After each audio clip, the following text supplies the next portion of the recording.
سے ٹوٹتا ہے، کیونکہ پورا مہینہ ہے، بتانا ضروری ہے۔ روزہ کھانے پینے اور جمع کرنے سے روزہ ٹوٹتا ہے۔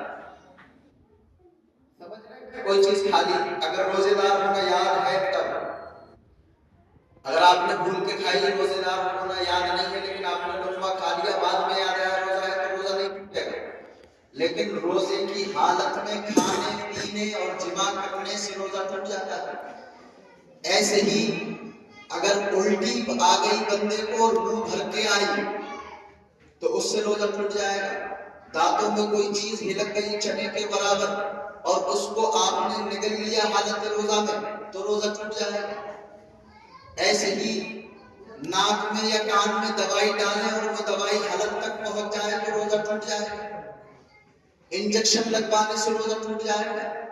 لیکن ایک صورت اس کی یہ ہے کہ کوئی بندہ زیادہ شدید بیمار ہے، اب چارہ کچھ نہیں ہے، دوائی کھا نہیں سکتا، تو علماء نے اجازت دی کہ وہ ڈاکٹر کے دکان پہ جائے، اگر وہ شام تک رک سکتا ہے تو روزے کو پورا کرے، اگر نہیں رک سکتا تو پھر وہ کیا کرے؟ شدید زخم ہے یا درد ہے یا بخار ہے، علماء فرماتے ہیں اب اسے انجیکشن لگوانے کی اجازت ہے۔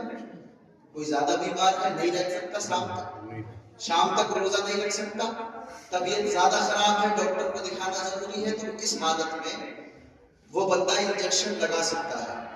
لیکن بلا وجہ میں انجیکشن لگوانا، ذرا سا بخار آیا انجیکشن، ذرا سا درد ہوا انجیکشن، اس حالت میں روزہ ٹوٹ جائے گا۔ کیونکہ دلوں کے حال کو اللہ جانتا ہے، اللہ کو پتا ہے کس حالت میں اس نے انجیکشن لگوایا ہے۔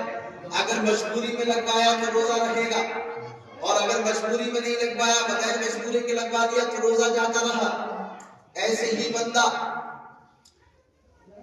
حقہ یا سگریٹ یا تمباکو کھانے سے، حقہ پینے سے دھواں حلق میں نہ جائے تب بھی، بیڑی پینے سے، کچھ لوگ بیڑی کے عادی ہوتے ہیں، وہ سوچتے ہیں بھائی حلق سے نیچے اترے گا تب روزہ ٹوٹے گا، ورنہ کا دم مان لیتے ہیں، حلق سے نیچے نہیں لے کے جائیں گے۔ تو اگر کسی نے دم مارا اور حلق میں رہا، نیچے نہیں اترا، تب بھی روزہ ٹوٹ جائے گا۔